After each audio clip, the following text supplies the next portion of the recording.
Capítulo 13. La bestia de Nippur. Uno de los soldados de la Guardia Real subió a toda prisa por el lado externo de la torre escalonada. Cuando las plantas de sus pies tocaron el suelo de la terraza, su nariz percibió el impactante aroma de los arbustos aromáticos que ardían en el altar sacrificial. A unos metros pudo ver las paredes del templo blanco, resaltadas por la lumbre del crepúsculo. Era el sitio más cercano a la presencia de Anu, y debido a su elevada ubicación podía ser visto desde grandes distancias. Su color blancuzco se debía a la capa yeso que lo recubría.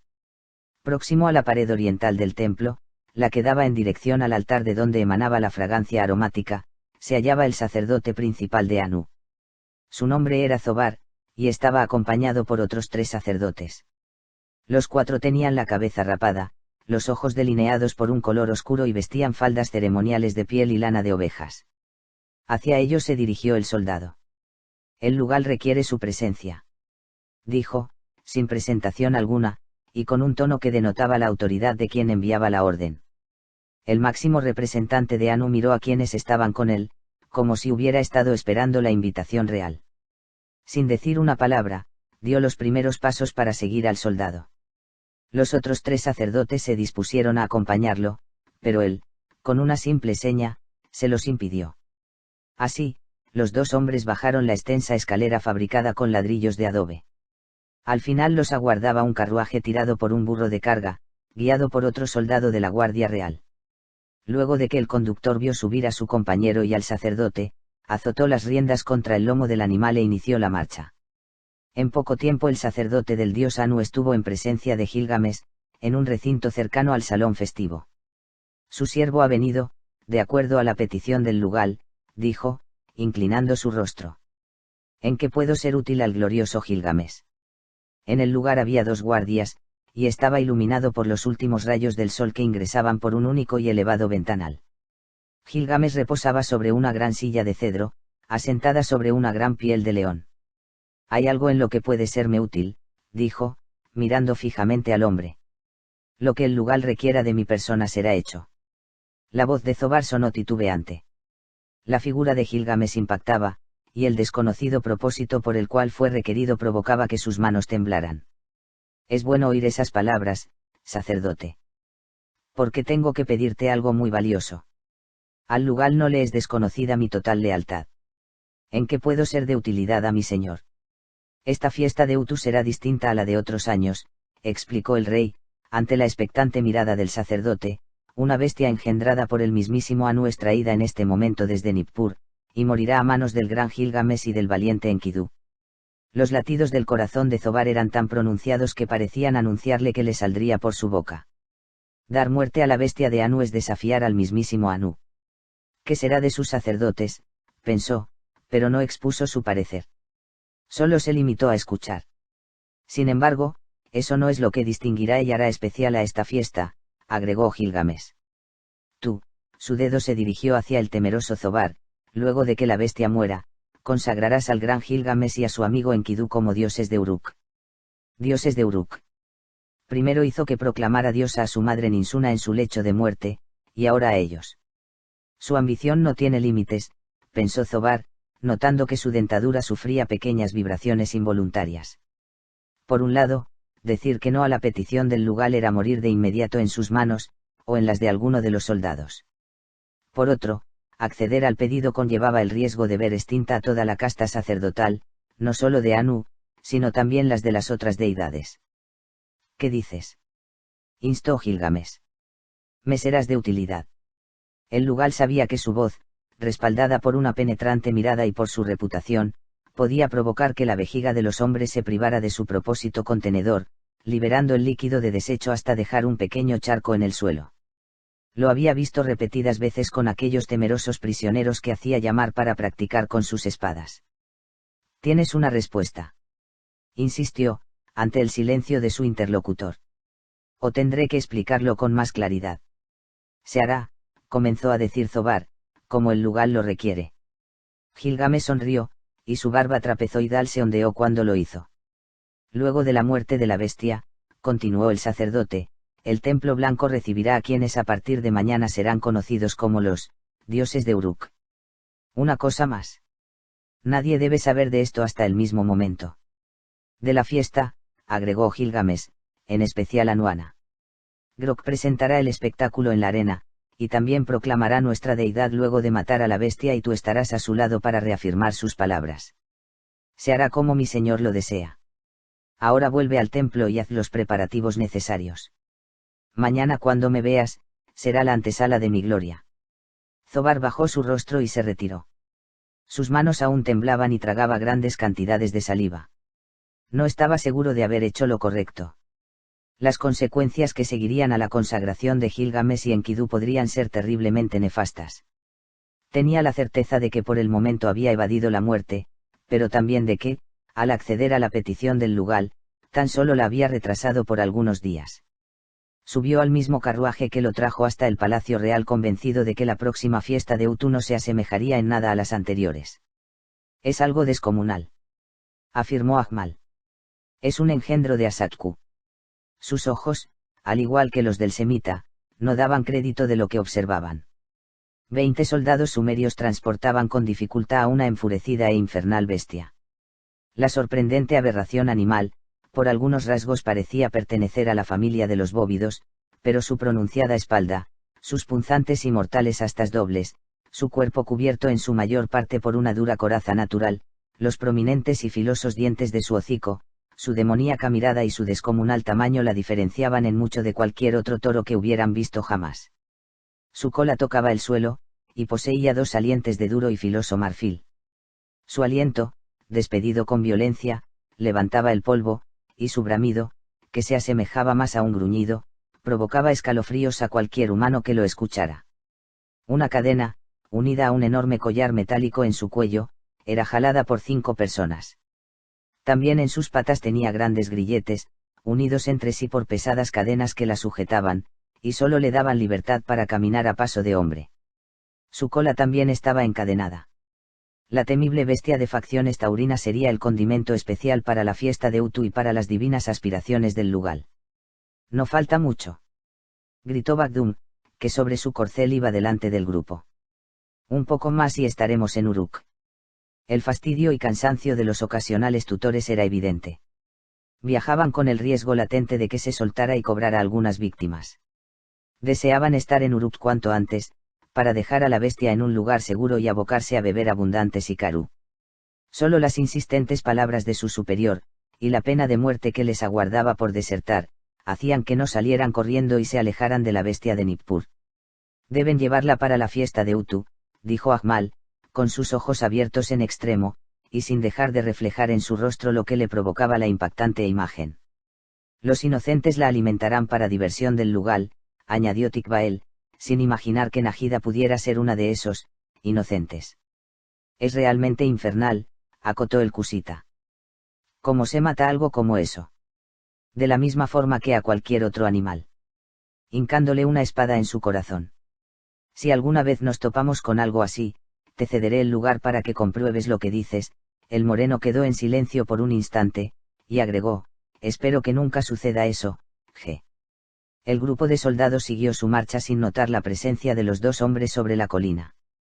A pesar del paso lento y trabajoso, llegarían antes de que la noche cayera por completo sobre Uruk, como lo pidió el Lugal. Los 2 espías descendieron del sitio elevado desde donde observaban y volvieron a montar sus caballos. Sigamos por otro sendero, dijo el semita. Esa es una buena idea, agregó Ajmal. No me gustaría encontrarme con esos soldados antes de llegar a Uruk, ni mucho menos con esa bestia. Los hombres de Bagdum no eran muchos y se veían exhaustos, pero aún así no convenía alertar a nadie de su llegada. La estatua de Anu esperaba por ellos. En breve, las sombras de la noche serían sus aliadas para la intrépida tarea que pensaban realizar. Capítulo 14.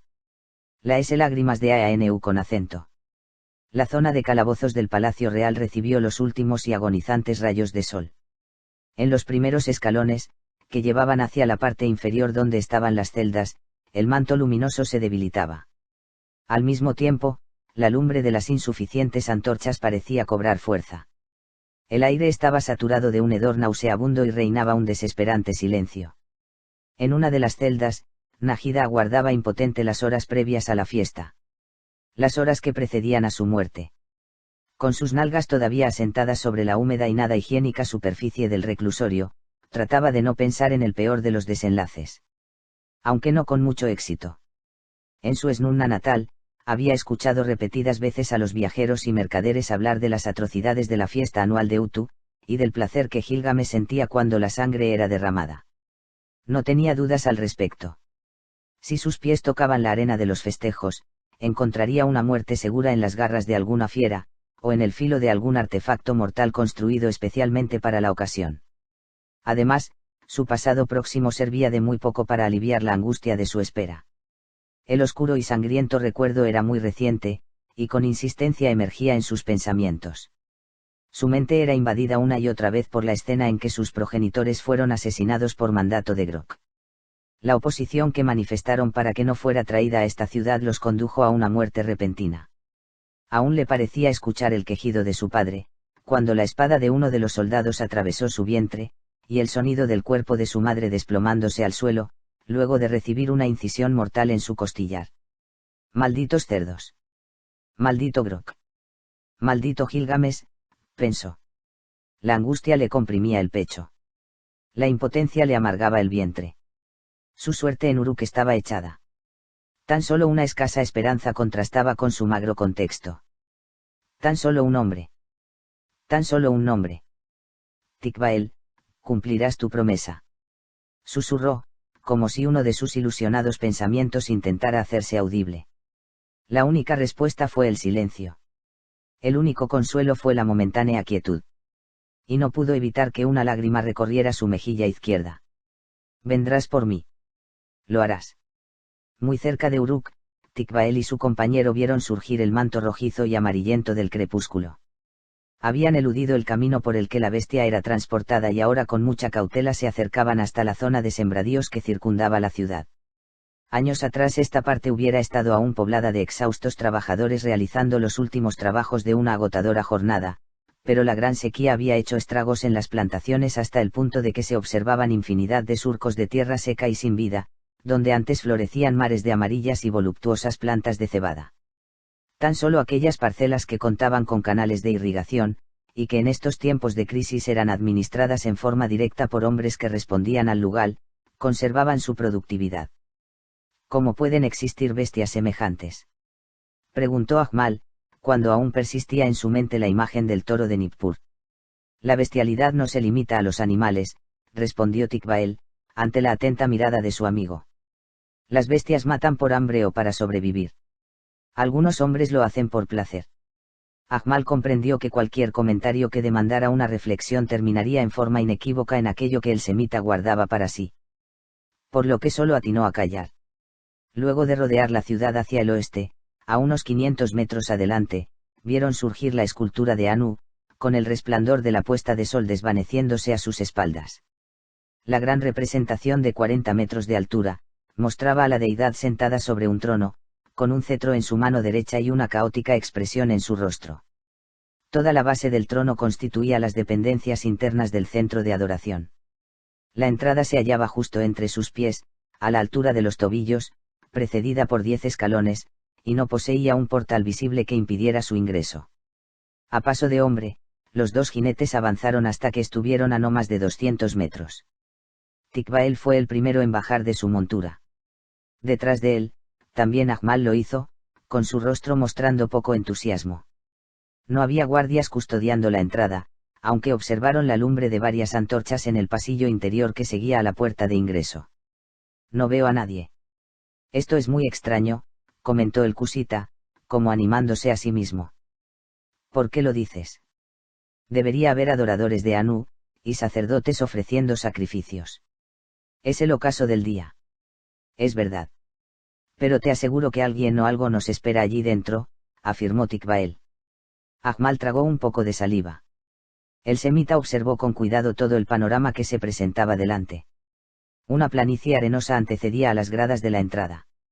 No había árboles en las cercanías, ni arbustos. No pudo ver a ningún soldado sumerio, ni a nada que emitiera movimiento, pero la brisa que tocaba su rostro cargaba un fuerte hedor a sangrienta emboscada. Debemos entrar, dijo, y se despojó del manto dejándolo sobre su caballo. Empuñando su espada avanzó encorvado y con mucha cautela. Sus huellas quedaban grabadas en la arena con cada paso que daba. Detrás lo siguió Ajmal, también con la espada en su mano, y en su cinturón la honda y algunos proyectiles. La quietud era casi sublime y el silencio continuaba con su absoluto predominio. Nada de esto era una buena señal. Tikbael se detuvo a unos 40 metros de donde daban comienzo las gradas, y se echó sobre la arena. Quería ver o escuchar algo que le indicara la presencia de soldados sumerios. Pero nada advirtió. Ajmal también apoyó su cuerpo junto al suyo y susurró un comentario que debió haber hecho mucho antes. Hay algunas historias sobre esta escultura, dijo, sin mostrarse convencido de lo que iba a decir. ¿Cuáles? Preguntó el semita, sin quitar la vista de la entrada. Algunos alegan haber visto a hombres sucumbir bajo las lágrimas de fuego de Anu. Tikbael lo miró, y Ajmal quedó paralizado, y sus ojos mostraron una vez más su blanca membrana esclerótica. ¿Qué sucede? Los ojos de Anu, dijo titubeante, se han puesto rojos como el fuego. Con su dedo índice señaló aquello que lo espantaba. Las cavidades oculares del gran dios sumerio parecían cobrar mayor luminosidad a cada instante. Los dos permanecieron estáticos hasta ver qué sucedería, aunque las rodillas de Ajmal vibraban. Todo su cuerpo quería ponerse en pie y echar a correr alejándose lo más que pudiera de la escultura. De repente, la cabeza de Anu pareció cobrar vida. Con un leve, pero notorio movimiento, comenzó a girar sobre su cuello, hasta quedar fija en dirección hacia ellos. De forma súbita, de sus ojos salieron dos dardos ardientes que impactaron en el suelo, a 20 metros de donde estaban, provocando dos pequeñas explosiones que incendiaron la superficie. Los dardos tenían incorporados un pequeño contenedor de cuero con un líquido inflamable, que al dar contra la arena provocaba una gran llamarada. De hacer blanco en algún ser humano lo incineraría con facilidad. Luego del primer par, una mortal serie de flechas encendidas surgió de los ojos. 2 segundos separaban a uno de otro lanzamiento. Ambos corroboraron que los rumores sobre las mortales lágrimas de fuego de Anu eran reales, y se dirigían directo hacia ellos con rapidez, dejando a su paso un sendero de fuego. Maldición. Eran verdad esas historias. Debemos irnos. Rápido. Propuso Ajmal, preso del miedo. El semita nada contestó. Sus ojos estaban fijos en la cabeza de Anu, y absortos en lo que salía de ella. Solo restaban instantes para ser alcanzados. Debemos irnos. Las lágrimas de Anu nos calcinarán. Insistió el cusita.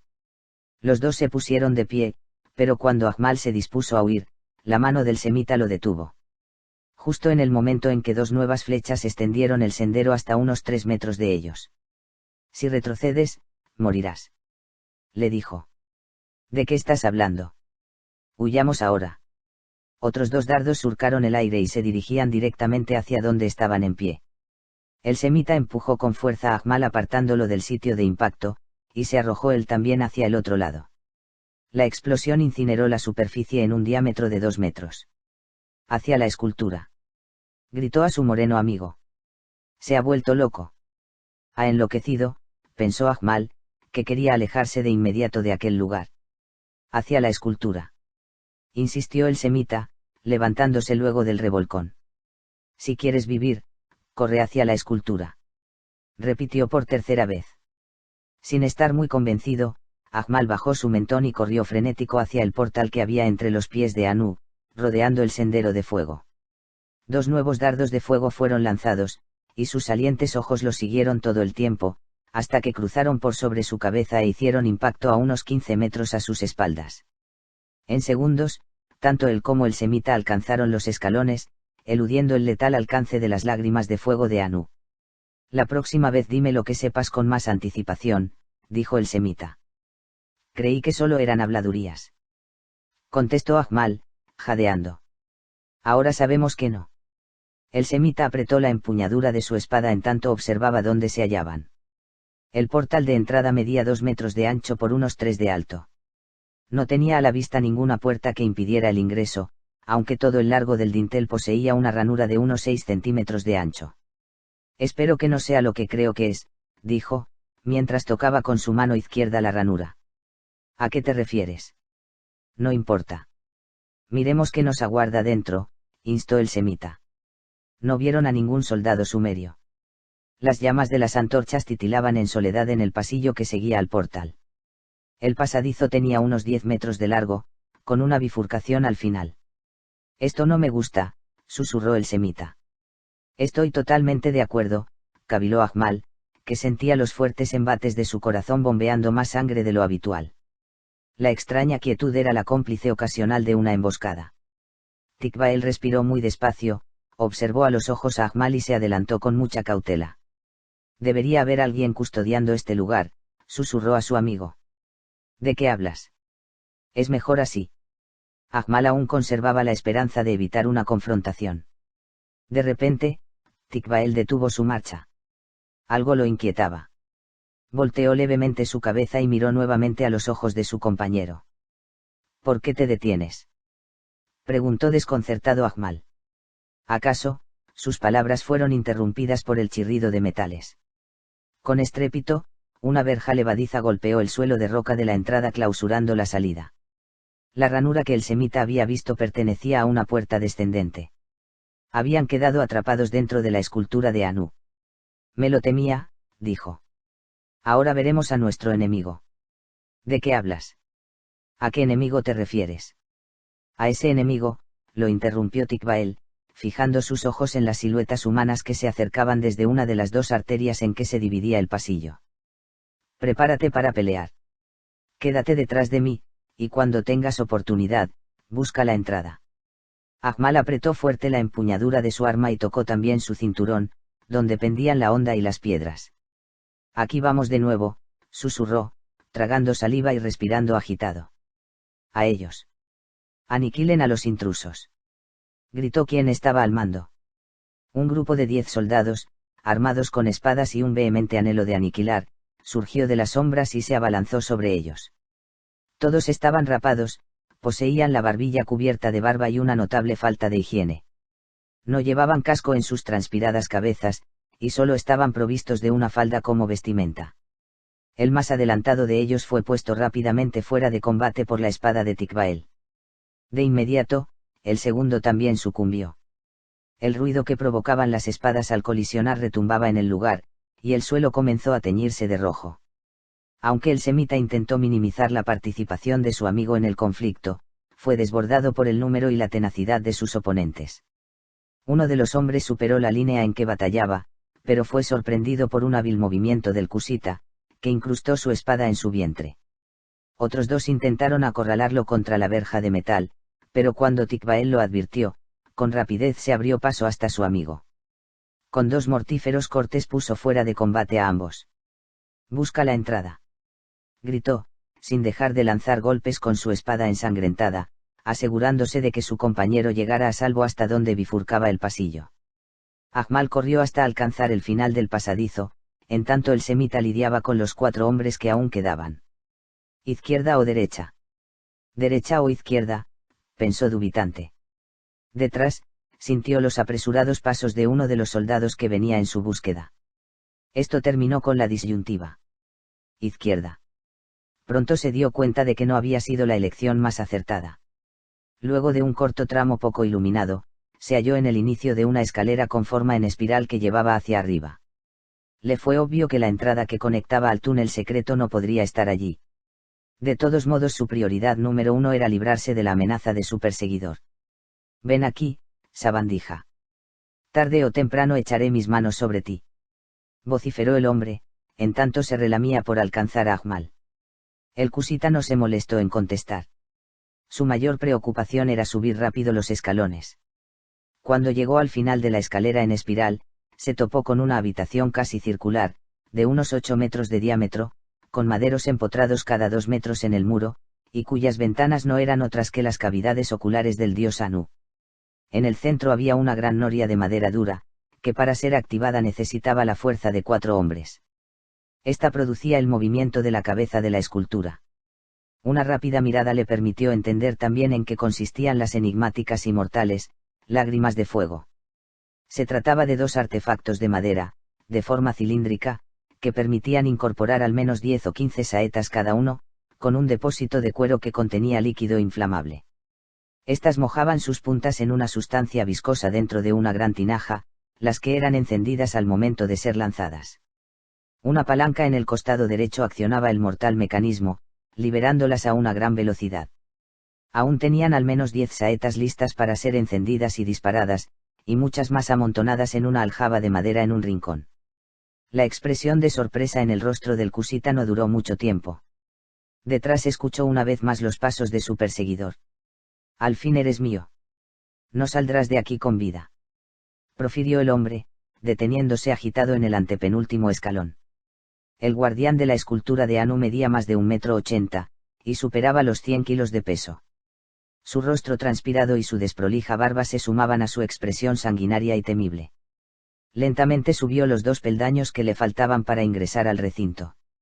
Su espada pedía sangre. Observó temblar los brazos del cusita, y al sentirse superior a su moreno oponente no pudo evitar soltar una sonrisa. Solo eres una insignificante inmundicia. Injurió, antes de abalanzarse. De repente comenzó a lanzar con furia fuertes golpes con su espada, que fueron resistidos por Ajmal.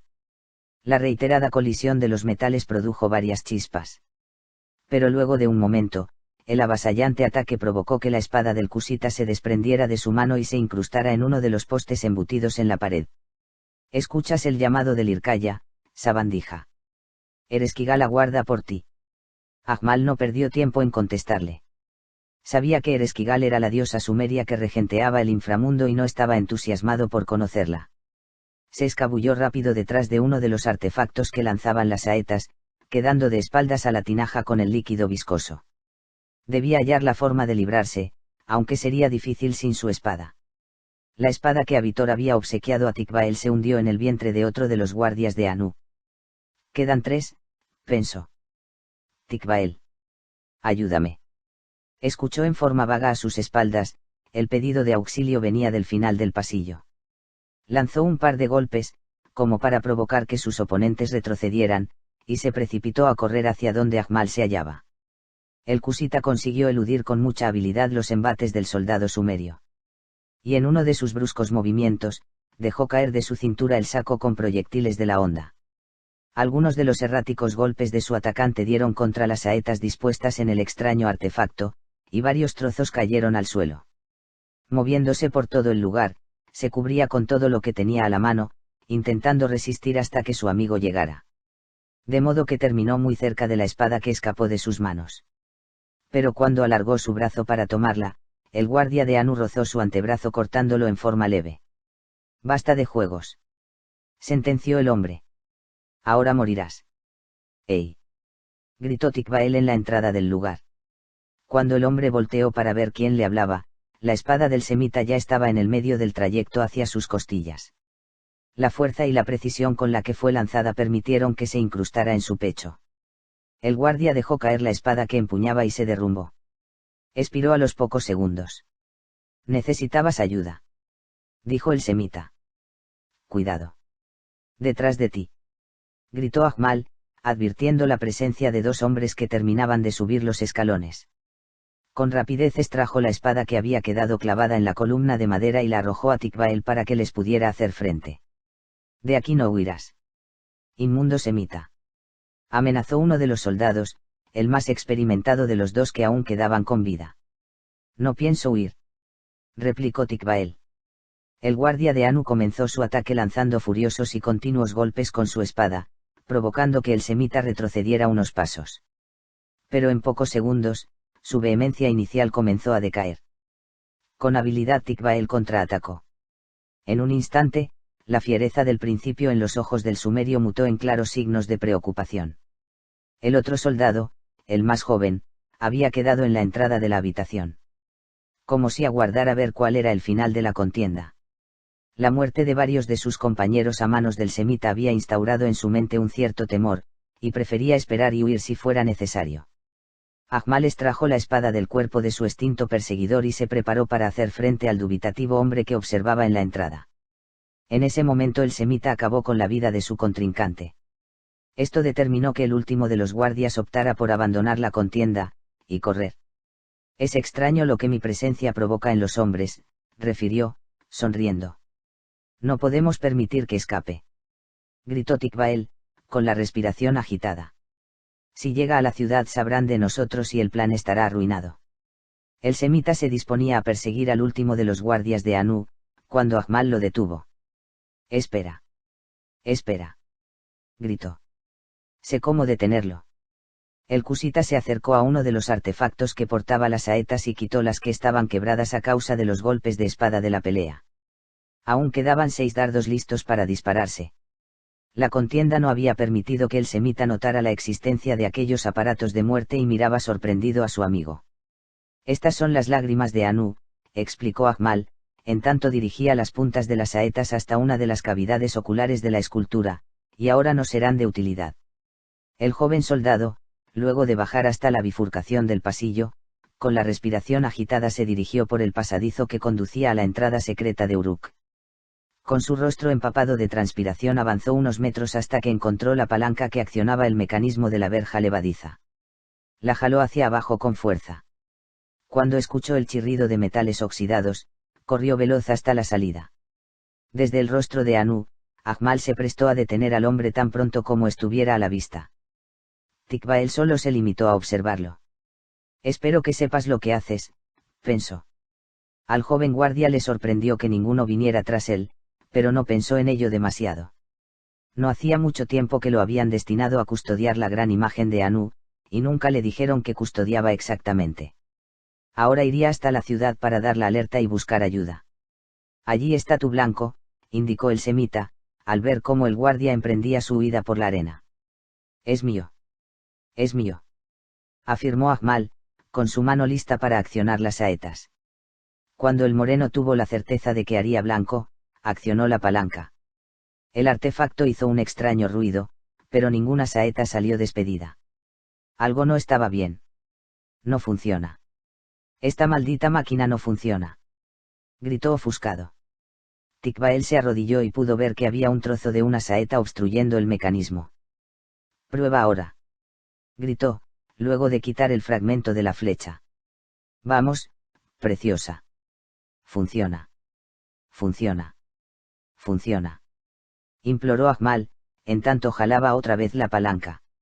A 40 metros de la base de la escultura de Anu, el joven soldado se sintió a salvo, y en forma inconsciente volteó para cerciorarse de que nadie venía tras él. Ese fue su error. Su grave error. 6 saetas fueron lanzadas por Ahmal, y en fracción de segundos, 4 de ellas terminaron incrustadas en su pecho. Sorprendido, el sumerio cayó desplomado en la arena. En su mente nunca cruzó la idea de que aquel artefacto con el que infundían temor a todo intruso que merodeara en las cercanías, podría usarse en su contra. Perder de vista ese detalle le había costado la vida. Capítulo 15. La noche previa. Una vez más el manto nocturno se apropió de la ciudad del gran Gilgamesh. Cuando eso ocurría, tan solo las antorchas desperdigadas por las callejuelas y sobre el muro impedían el predominio absoluto de las tinieblas. Era la costumbre en Uruk que uno de los soldados marcara el comienzo del toque de queda dando 8 golpes a un cilindro hueco de bronce, ubicado sobre la muralla. Al oírlo, todos debían cobijarse en sus aposentos o donde pudieran pasar la noche. De no hacerlo perecerían a manos de los soldados que patrullaban cuando llegaban las sombras. Sin embargo, esta noche no era una noche más. Era la noche que precedía el inicio de la gran fiesta de Utu. Por lo que el lugar había levantado la orden de restricción para que el populacho bebiera y se divirtiese hasta la hora que quisiese. De modo que las calles estaban atestadas de hombres y mujeres ingiriendo sicaru, dando rienda suelta al libertinaje y celebrando la víspera de la fiesta de uno de sus dioses. Delante del templo de Inanna se escuchaba el sonido de los instrumentos de percusión, acompañados por liras y flautas, y varias sacerdotisas danzaban sensuales coreografías en honor a la diosa, para luego dar lugar al desenfreno y a la lujuria. «Abran la puerta», gritó uno de los soldados apostados sobre la muralla. Una vez que el gran portal de madera se cerraba, muy pocas razones podían lograr que se abriera antes del amanecer. Por lo que todos sabían que, si debían entrar o salir, debían hacerlo antes del crepúsculo del ocaso. Pero esta era una de esas excepciones. «El capitán Bagdum ha regresado», agregó el mismo soldado. El gran madero que aseguraba las 2 hojas de la puerta de entrada fue elevado. El paso se abrió para permitir el ingreso del capitán de Gilgamesh y sus extenuados hombres.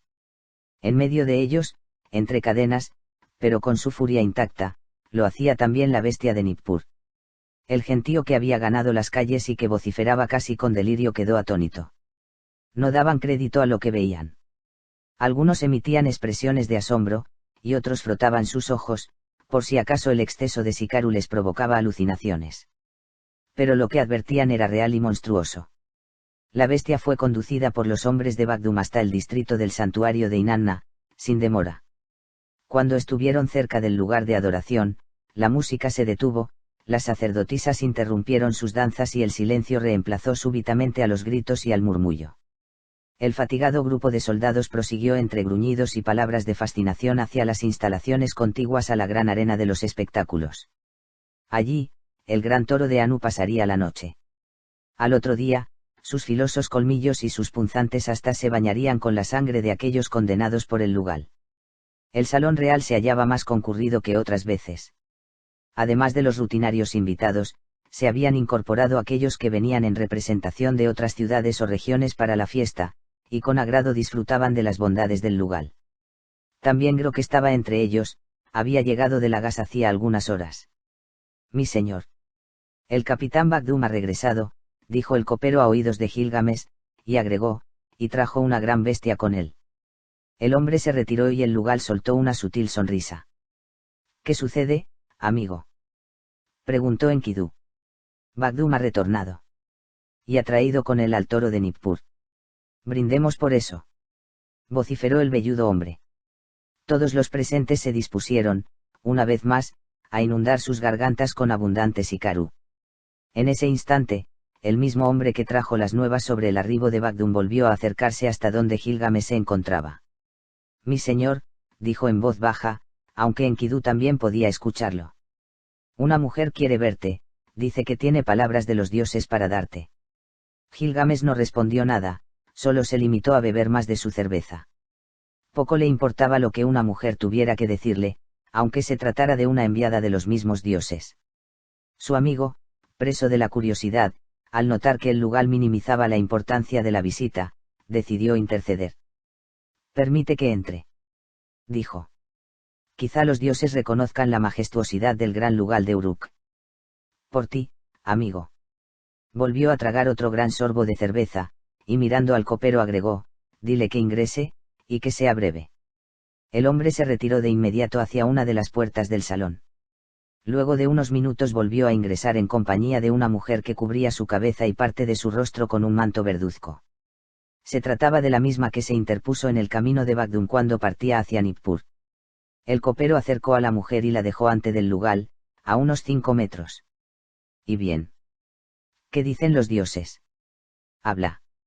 Dijo Gilgamesh, mirándola con desprecio. La mujer quedó en silencio. Su mirada quedó fija en el lugar, como si su rostro se hubiera congelado. El manto que portaba dejaba ver solo uno de sus ojos marrones claros y la arrugada piel de su pómulo izquierdo. ¿Y bien? Insistió el Gilgamesh, comenzando a fastidiarse con la espera.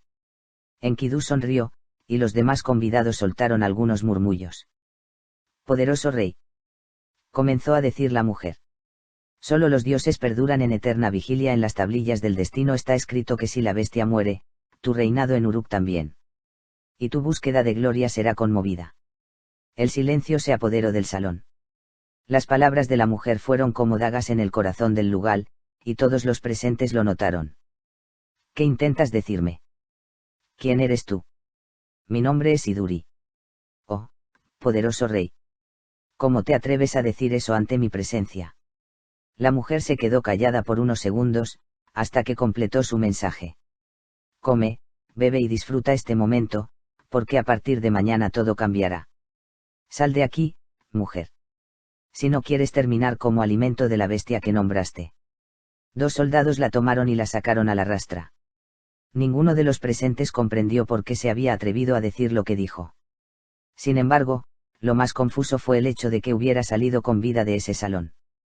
Las tablillas del destino las escribimos nosotros mismos, dijo Enkidu, animando a su amigo, y nuestras espadas. La bestia de Nippur morirá, y tú y yo nos convertiremos en dioses. Así será, amigo. Así será. Los dos titanes volvieron a ingerir cerveza y todos los demás los imitaron. En tanto los dos soldados llevaron a la mujer por el patio del templo, y desde allí la condujeron hasta la salida. Cuando faltaban 10 metros para que la sacaran del palacio, Bagdum y 2 de sus hombres ingresaban. Este la miró, y a pesar del cansancio, la reconoció de inmediato. ¿Qué hace ella aquí?, se preguntó. Recuerda lo que escuchaste, dijo la mujer cuando estuvo cerca de él, el cambio comenzará cuando la bestia muera y tú deberás hacer lo que tengas que hacer. Bagdum no respondió y siguió caminando. Sin embargo, las palabras de Siduri lo hicieron cavilar. Luego de unos pasos volteó para verla. Cuando lo hizo, ésta lo observó con su ojo izquierdo, hasta desaparecer de su vista, y fue jalada fuera del edificio por los soldados. Bagdum continuó hasta el salón real, algo inquieto por la inesperada presencia de la tabernera, pero prefirió concentrarse en su encuentro con el lugal. Varios metros antes, pudo escuchar las risotadas y exabruptos de los que estaban bebiendo. Pasó el portal con paso firme y su espalda erguida, y observó a más de 100 personas celebrando la víspera de la fiesta. Sus hombres lo acompañaron hasta unos metros de donde estaba el lugal y se detuvieron. Mi rey, he cumplido con tu mandato, dijo al oído de Gilgamesh. El lugal se mostró complacido. Levantó su copa en alto y todos lo imitaron. Bagdum ha hecho un trabajo estupendo, dijo en voz alta.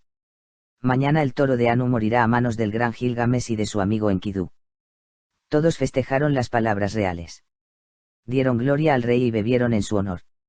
Si mi rey lo permite, dijo Bagdum, inclinando su rostro, me gustaría retirarme a mis aposentos. La jornada resultó en mucha fatiga, y mañana nos espera una gran fiesta. Puedes retirarte. Brindaremos a tu salud. El capitán de la Guardia Real bajó su mentón y abandonó el salón festivo junto a su escolta. No había mentido. El fatigoso trayecto Nippururuk lo había agotado y quería reponer fuerzas para la fiesta de Utu.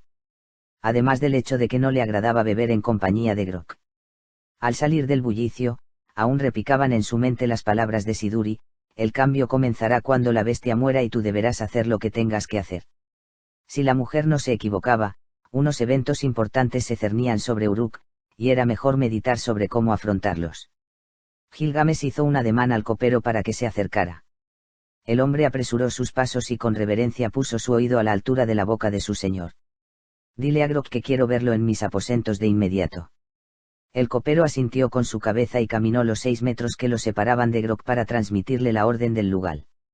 Gilgamesh se puso en pie y terminó la poca cerveza que quedaba en su copa. Tendré que hacer lugar para que entre más Hikaru, dijo, y echó a reír. Hazle espacio, porque hay mucho más para beber todavía, replicó Enkidu. El lugal abandonó el salón festivo y se dirigió a sus aposentos caminando con algo de dificultad. A escasos 10 metros, lo seguía Grok. Entra, le ordenó Gilgamesh cuando estuvieron en el lugar de reunión. ¿Qué desea, mi señor?, preguntó Grok, con algo de recelo. Tengo que hacerte una pregunta. ¿Qué deseas saber, mi señor? A pesar de sus pómulos caídos y sus ojos extenuados por la ingesta de cerveza, la mirada del rey seguía siendo intimidante. ¿Puedo contar con tu fidelidad?, preguntó. Mi señor sabe que puede hacerlo. Tengo que encomendarte una tarea y solo lo sabremos tú y yo. Grok escuchaba con atención. He ganado terreno a Bagdum, pensó. Mi señor solo debe decirlo y la llevaré a cabo. Mañana, después de la fiesta, 2 personas deben morir con mucha discreción. Pero solo después de haber concluido los festejos. Dígame los nombres, y ellas morirán con certeza. Zobar y Anuana. Grok dudó unos instantes. No eran 2 personas insignificantes a quienes debía quitar la vida. Puedes hacerlo, insistió el lugal. Así se hará, mi señor. Mañana luego de la fiesta ambos morirán. Luego de mañana habrá cambios de importancia en Uruk, y tú me ayudarás a perpetuarlos. Soy su servidor, mi rey. Grok inclinó su rostro. Vuelve ahora al salón, ordenó Gilgamesh.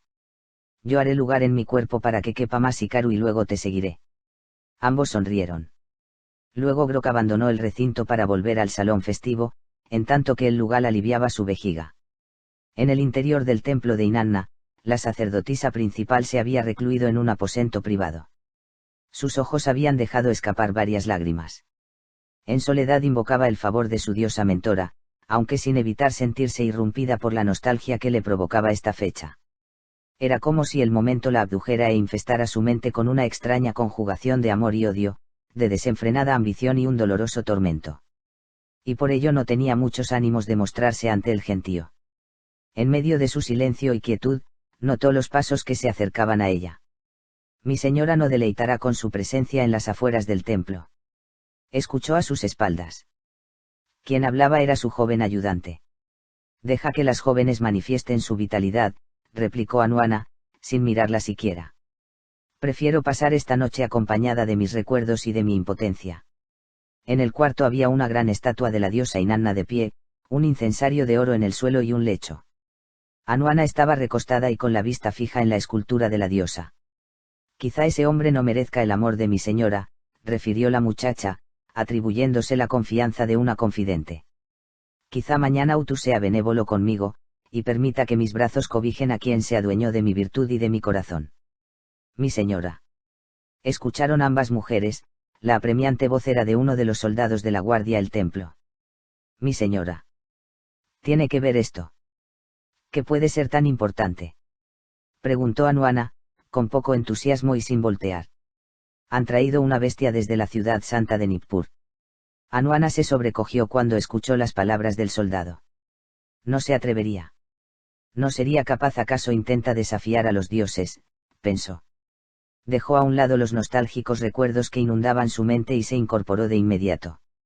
Llévanos ahora hasta ella, dijo al portavoz de la noticia.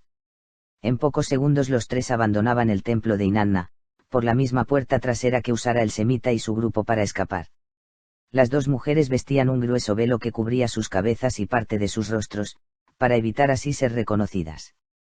Eludiendo a la gran multitud que había ganado las calles, ingresaron en la construcción contigua a la arena de los espectáculos, donde habían encerrado al toro de Nippur.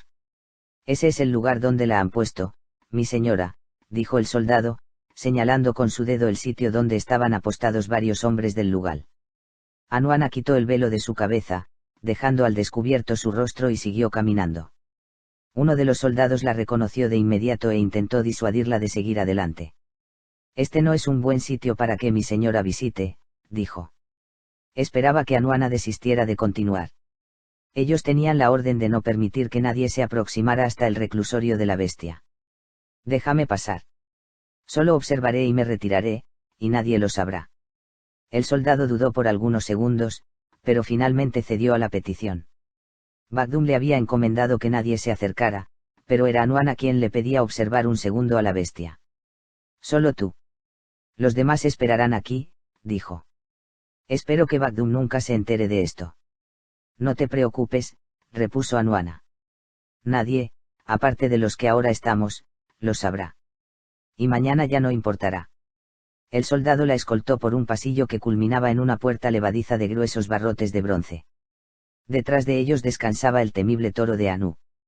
En el sector opuesto a los barrotes había un gran portal de madera que comunicaba directamente a la arena. Cuando la sacerdotisa estuvo a 1 metro de las rejas, quedó atónita. Aunque no estaba segura sobre qué la sorprendía más, si las facciones del animal que tenía delante, o la bestial avidez del lugar. Su ambición no tiene límites. Ha traído al toro de Anu para su entretenimiento, pensó. No era la primera vez que Anuana veía a la bestia. La conocía de antes de abandonar su Nippur natal. Aunque en aquel tiempo el animal era mucho más pequeño y recién estaba siendo entrenado por los sacerdotes. Con el correr de los años, el toro de Anu desarrolló un apetito inusual de carne humana, la que le ofrecían en ocasiones especiales en forma de ofrenda. También multiplicó una incontrolable furia. Varios de sus curadores habían fenecido por sus astas o colmillos mientras lo custodiaban. En forma contraria y sorprendente, a ningún sacerdote había hecho daño jamás, aunque se presentaran ante él sin ninguna protección. Esta notoria inmunidad era asimilada entre el vulgo como la divina protección de los dioses. Sin embargo, Anuana conocía el secreto de esa milagrosa protección. No era otra cosa que un verduzco ungüento surgido de la mezcla de miel, gálbano, resina de terebinto y un aceite derivado de mandrágoras, descubierto y administrado solo por los sacerdotes de Nippur. Con él embadurnaban su cuerpo y el olor que despedía era casi imperceptible para los humanos, pero para el animal era repulsivo. Cuando alguno se presentaba con este ungüento en su piel, la bestia lo esquivaba de inmediato sin intentar ningún ataque. Cuando el gentío veía esto, lo atribuía de inmediato al obrar de los dioses. Luego de unos segundos, la silenciosa contemplación de la sacerdotisa culminó. Volteó de repente y se encaminó con rapidez hasta donde su ayudante y su guardia esperaban. Acompáñenme, tenemos que hablar con alguien. Dijo a los dos, en tanto se cubrió una vez más con el velo. Sin demora los tres se pusieron en marcha. Las sombras de la noche y los embriagados transeúntes favorecían el deseo de llegar hasta donde se dirigían sin levantar ninguna sospecha. El soldado, al igual que la joven ayudante, no comprendía en absoluto las intenciones de la sacerdotisa principal. Con todo, su trabajo no era pensar, sino obedecer, aunque se arriesgaba a perecer junto a su señora si algún hombre de Gilgamesh los sorprendía fuera del distrito del templo. Luego de unos 10 minutos de intensa caminata, esquivando a varias personas descontroladas por ingesta de Sikaru, llegaron al lugar que buscaban. En ese preciso momento Bagdum también arribaba a su domicilio, en compañía de 2 de sus hombres. «Capitán. Necesito hablar contigo», dijo Anuana. Bagdum descendió de su caballo, y no se mostró muy interesado en platicar con ella, aunque no sabía aún de quién se trataba. «Deja tus asuntos para mañana, mujer», contestó, algo ofuscado sin saber con quién hablaba. «Mañana puede ser tarde». Anuana descubrió su rostro en parte, lo suficiente para que Bagdum la reconociera.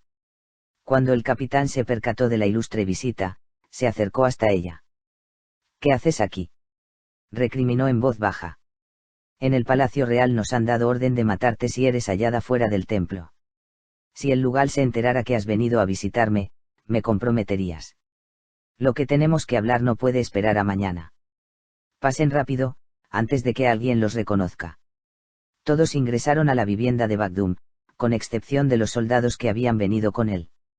La casa era una típica construcción sumeria. Contaba con varias habitaciones y una generosa sala de estar. El color que predominaba era el blanco, a causa del uso de cal para revestir las paredes. Esto otorgaba belleza a la vivienda, como también rechazaba la acción de los rayos solares. En lo alto se observaba una cúpula, que permitía que la casa estuviera iluminada durante el día, y al mismo tiempo amortiguaba la calurosa acción del sol. Junto a su muro izquierdo, estaba el sector destinado a los animales domésticos. «¿Qué puede ser tan importante para que te arriesgues a venir aquí?», dijo el capitán, una vez que estuvieron en la sala de estar. La ayudante de la sacerdotisa y el soldado de la guardia del templo esperaron a unos metros de donde Bagdum y Anuana hablaban. «¿Has visto a la bestia?». «Verla». Bagdum sonrió. «Mis hombres y yo fuimos los encargados de traerla desde Nippur». Los ojos de Anuana se clavaron como saetas en el rostro de Bagdum. «No pensé que tú también estuvieras de acuerdo con la locura del lugar». «No lo estoy», sobó su barba. «Pero soy su capitán, y como tal debo seguir sus órdenes. ¿Sabes lo que pasará si muere el toro de Anu? Muchas cosas cambiarán. La casta sacerdotal está en peligro. No solo la casta sacerdotal, sino también el futuro de Uruk y la paz de toda la región». Luego de estas palabras, la expresión intimidante de los ojos de la sacerdotisa mutó. «Mañana será un día importante para todos. Y quizá tú tengas la oportunidad de hacer algo para evitar el desastre». Cuando Bagdum escuchó esto, las palabras de la tabernera vidente retumbaron en su cabeza: «El cambio comenzará cuando la bestia muera y tú deberás hacer lo que tengas que hacer. Tengamos cautela y veamos cómo se suceden los hechos», dijo con sabiduría, «y estemos preparados para lo que pase. Yo estaré lista. Espero que tú también lo estés». Anuana volteó y se dispuso a abandonar el lugar, dejando a un meditativo Bagdum. Sin embargo, antes de retirarse giró su cabeza para pedir algo más al capitán. «Tenme informada de todo hecho que así lo amerite», dijo. «Lo haré. Ahora vuelve al templo. El lugar te quitaría la vida si sabe que has desobedecido su orden de confinamiento. No lo hará antes de coronarse Dios. Si mancha sus manos con mi sangre pondrá toda la casta sacerdotal en su contra, y eso solo arruinaría sus planes de deidad». «¿Piensas que todo esto es por querer ser un dios?», preguntó el capitán. «Veo que desconoces las ambiciones de tu señor. Pero no te preocupes, mañana muchas cosas se harán evidentes. Anuana salió de la sala y junto a sus acompañantes comenzaron el retorno al templo. En otro sector de Uruk, en una de las húmedas celdas del Palacio Real, Nájida aguardaba en silencio la víspera de la fiesta de Utu. Refugiada en uno en los rincones, divagaba entre deseos de odio, de libertad y de esperanza. Su sentencia era irrevocable, y la muerte formaba parte estelar en su futuro inmediato. En su mente, la imagen del semita prometiendo volver por ella se hizo tan clara, tan fuerte, tan real. Volveré por ti, repicaba en su cabeza. Esas 3 palabras, asociadas a un hombre que conoció como fortuito compañero de cadenas, eran todo lo que tenía para soslayar su condición. De pronto el ruido de un objeto de metal que era arrastrado en la sala de torturas la sacó de sus pensamientos. Luego, un alarido de furia precedió al estrepitoso sonido de varios golpes, como si una espada fuera asestada con violencia sobre la madera. El ruido retumbó por algunos segundos, para luego permitir escuchar la acción de dientes masticando con tosquedad. Sobrecogida y con la respiración agitada, deseó no tener la visita de quien estuviera en la sala de torturas. Desde que la habían depositado en su celda no había visto al carcelero, pero no dudaba en lo más mínimo de que allí estaba, y de que era alguien al que quería evitar. Luego de un repulsivo y prolongado eructo del misterioso carcelero, todo quedó en silencio nuevamente. Tan solo algunos chillidos de roedores peleando por restos de despojos contrastaban con la quietud total. Capítulo 16. ¿Ante quién te postrarás? Tikbael vio el cuerpo del joven soldado tendido sobre la arena y no escondió la expresión de alivio en su rostro. Con él, todos los hombres que custodiaban la escultura de Anu habían sido eliminados. El plan de rescate aún permanecía en la total clandestinidad. Buena puntería, amigo, dijo Al-Qusita. Ambos estaban sorprendidos por la precisión y efectividad del artefacto. Sin duda se trataba de un arma magnífica y adelantada a su tiempo, que solo podría ser la obra de un auténtico genio. Y no me dieron la oportunidad de usar mi onda. Respondió Ajmal. Por fortuna. Replicó el semita. ¿Qué quieres decir? Tikbael sonrió. Algún día mi onda salvará nuestras vidas. Ya lo verás. En la cintura del moreno solo había quedado la onda. El saco con los proyectiles estaba en el suelo, y roto. Así que tomó el instrumento de cuero y lo amarró a su muñeca izquierda, a modo de brazalete. ¿Listo para seguir adelante? Preguntó el semita. Si es que no nos vamos a demorar mucho, te dije que una hermosa morocha espera por mí. Tikbael volvió a sonreír y comenzó a descender por la escalera en espiral. El buen humor era algo positivo, y más teniendo en cuenta que aún faltaban muchos peligros por sortear. Ya en el oscuro pasillo de la derecha, ambos tomaron una antorcha y avanzaron hacia donde creían que estaba la puerta secreta que conducía al interior de Uruk. Luego de unos pasos el semita notó la palanca con la que se accionaba la verja levadiza, empotrada en el muro. La movió hacia arriba y escuchó el chirrido del portal cayendo. Ahora les costará un poco más de trabajo seguirnos, dijo a su amigo. O nos costará más trabajo a nosotros escapar, replicó Ajmal. El semita movió de lado a lado su cabeza y continuó caminando. El pasadizo se alargaba unos 20 metros y descendía estrechándose en forma escalonada otros 10. El ancho no superaba los 2 metros, y había mucho polvo en el suelo. Los extensos escalones medían 1,5 metros. Mantente alerta, sugirió Tikbael. No creo que el peligro se haya terminado con los guardias. Ajmal asintió con su cabeza, en tanto sus ojos se abrían al máximo una vez más. Los dos tenían sus espadas empuñadas. Cuando llegaron a los escalones alargados, notaron que estos remataban en una habitación de forma cúbica y el ancho del pasillo se reducía aún más. Sus narices percibieron un fuerte hedor. Era olor a cuerpos putrefactos, o a la muerte misma. Esto huele mal, susurró el Qusita, frunciendo su nariz. Los muros eran totalmente lisos, blancuzcos y saturados de telarañas. Los pies del semita se apoyaron sobre el primer escalón alargado sin que nada ocurriese, aunque notó que al cuero curtido de su calzado le costaba afirmarse sobre la superficie. Pero esto no lo detuvo de avanzar hacia el segundo. Y luego al tercero. El Qusita lo siguió pegado a su dorso. El piso está resbaloso, dijo Ajmal. Mantente alerta. Cuando los pies de Tikbael se apoyaron en el cuarto escalón, se escuchó un extraño sonido, como el de una vasija quebrándose. Ambos se miraron. Pero luego de unos segundos sin que nada ocurriese, emitieron una suave sonrisa. Sigue avanzando, grandullón, dijo Ajmal, descomprimiendo un poco la tensión. Solo fue una falsa alarma, la frase no fue concluida. En medio de un estruendoso sonido, el primer escalón, luego el segundo y luego todos los demás, se alinearon formando una resbaladiza y pronunciada rampa que culminaba en la habitación cúbica. Los dos fueron arrastrados por la pendiente, en complicidad con la fuerza de gravedad, y terminaron en el suelo de la habitación. De inmediato, una pared de roca selló la abertura por donde habían ingresado. A causa del estrepitoso descenso, la antorcha que Ajmal traía escapó de sus manos y comenzó a quemar parte de sus vestiduras.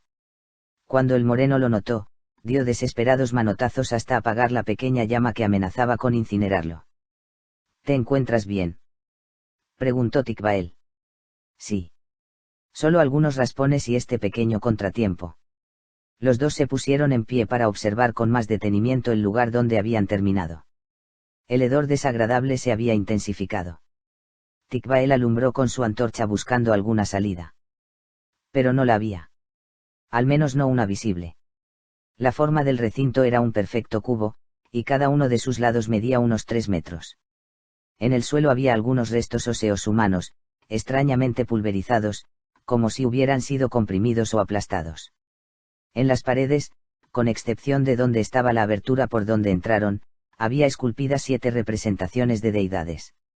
Debajo de cada una de ellas había una grada, de unos 20 centímetros, con 2 hoyos de 15 centímetros de diámetro.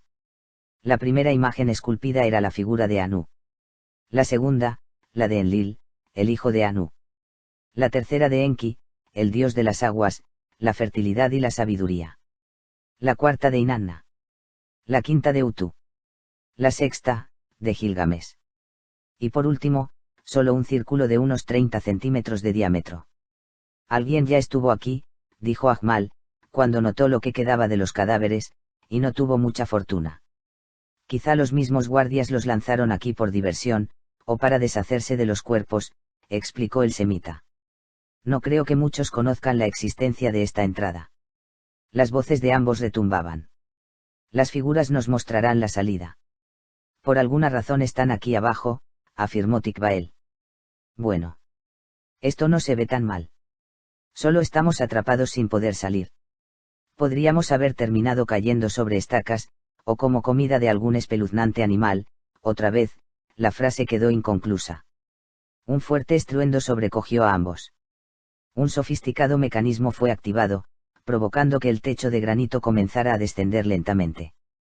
La habitación era una implacable trampa mortal, encargada de eliminar a cualquier individuo que se aventurara a buscar la puerta secreta. Los huesos estampados en el piso así lo atestiguaban. De no encontrar pronto la forma de salir, en pocos segundos las aspiraciones de llevar a cabo el rescate quedarían literalmente, aplastadas. Haz algo. No quiero morir aquí, gritó Ajmal, preso de la desesperación. El semita observó el techo que bajaba sin detenerse, y también las figuras en los muros. Los consejos de Lemuel, recordó. De inmediato tomó de su cintura lo que Abitor le había dado en Lagas y lo entregó a su compañero. Léelo, rápido. El cusita tomó el estuche de cuero y retiró el rollo de piel alisada. Los nervios y la premura del momento entorpecieron sus manos y lo dejó caer. Lo levantó con rapidez y, cuando por fin pudo ver lo que estaba escrito, lo leyó en voz alta. De un peligroso secreto eres poseedor. Mira bien a quién adorarás. Porque solo una ocasión tendrás. El guerrero semita. Los dos se miraron. La ayuda que Lemuel les había dejado no estaba del todo clara. En tanto, la gran masa de roca sólida continuaba descendiendo. El semita volvió a observar a las deidades esculpidas en las paredes y fijó su vista en los hoyos frente a cada una de ellas. No es muy complicado, dijo, y Ajmal lo miró sorprendido. Solo tenemos que adorar al Dios correcto y de alguna forma una puerta se abrirá. Que no es muy complicado. Las manos del cusita temblaban y su voz titubeaba. Faltaba poco para que el techo estuviera a la altura de sus cabezas. Hay 7 pares de hoyuelos y solo uno de ellos nos permitirá seguir con vida. No me digas que no es complicado. Tikbael parecía no escucharlo. Estaba absorto tratando de dilucidar cuál sería la deidad por elegir. El techo seguía aproximándose al suelo. Póstrate ante Anu, sugirió Ahmal, con pánico en su mirada. Estamos bajo su escultura, es lógico que sea él quien nos permita continuar. No creo que sea el correcto. El semita seguía observando las 7 posibilidades. No quedaba mucho tiempo. La figura simple del círculo le llamaba la atención, mucho más que las otras deidades realizadas con exquisita perfección. Enfundó su espada. La roca seguía descendiendo. Solo 1,60 m la separaba del suelo, y ambos tuvieron que encorvarse. ¿Qué tal ante Gilgamesh? Es muy egocéntrico, y tal vez demanda adoración. O tú. O alguno. Por favor, apresúrate. ¿Recuerdas quién hizo esto? Preguntó el semita. Su calma contrastaba en mucho con la desesperación de su compañero. Lemuel. Pero él no está aquí para ayudarnos ahora. El moreno intentaba detener el movimiento descendente del techo con ambas manos. Inútilmente. En eso te equivocas. ¿Qué quieres decir? Su obra está aquí. Su consejo está aquí. Él está aquí. Y no adoraba a ninguno de estos dioses. Él creía en un dios invisible. En el único. Los ojos de Ahmal se abrieron al máximo, y no se mostró muy entusiasmado con la potencial elección del semita. Quizá el círculo sea la figura que lo represente, agregó Tikbael. Un círculo. ¿Cómo podría salvarnos un círculo?, pensó el cusita. No había mucho tiempo para deliberar. Tampoco una segunda oportunidad en caso de un eventual hierro. La roca seguía bajando, y la separaba del suelo poco más de 1 metro. Aquí vamos, dijo el semita, acercando sus rodillas a los orificios delante del círculo. ¿Estás seguro?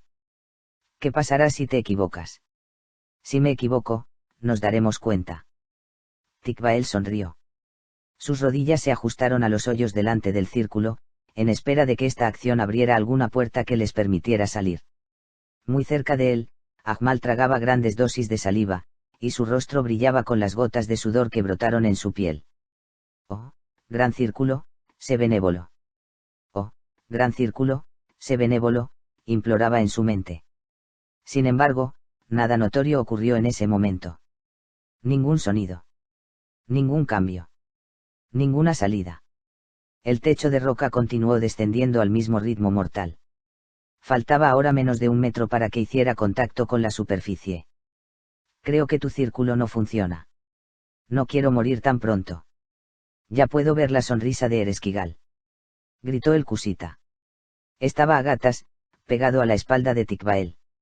De pronto escucharon un chirrido, y la parte del muro donde el círculo estaba esculpido comenzó a descender, dejando al descubierto la salida. La sonrisa en el rostro del cusita se extendió desde una de sus orejas hasta la otra. La abertura que surgió comunicaba hacia otro oscuro pasillo inferior. Nunca dudé de tu círculo. Nunca, nunca, nunca, dijo Ahmal, aún con su sonrisa pintada. Salgamos de aquí. Instó el semita. Alumbrando con su antorcha, fue el primero en arrastrar su musculoso cuerpo y escapar de la habitación. Rápido. Rápido. Gritó Ahmal, con una mezcla de alegría y desesperación. Sobre su espalda podía sentir la pared fría que amenazaba con aplastarlo. Tikbael descendió poco más de 1 metro, hasta dar con la superficie del pasillo. De inmediato se puso en pie y ayudó a su compañero a que también saliera. En menos de 5 segundos la gran mole de roca hizo contacto con la superficie de la habitación cúbica provocando un gran estruendo. Los dos observaron la línea resultante. Pudimos haber estado allí, dijo Ahmal, recobrando de a poco su ritmo normal de respiración. ¿Te encuentras bien? Sí. Unos cuantos raspones a cambio de terminar como grano de trigo molido es un buen negocio. El semita sonrió. Luego desenfundó su espada y alumbró hacia donde el pasillo se extendía. Listo para continuar.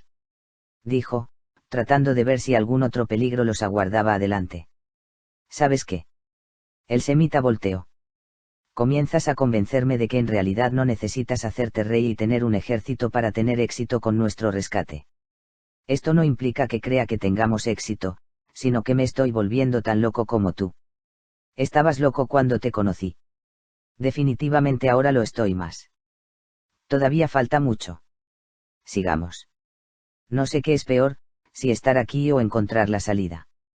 Sigamos, volvió a decir el semita.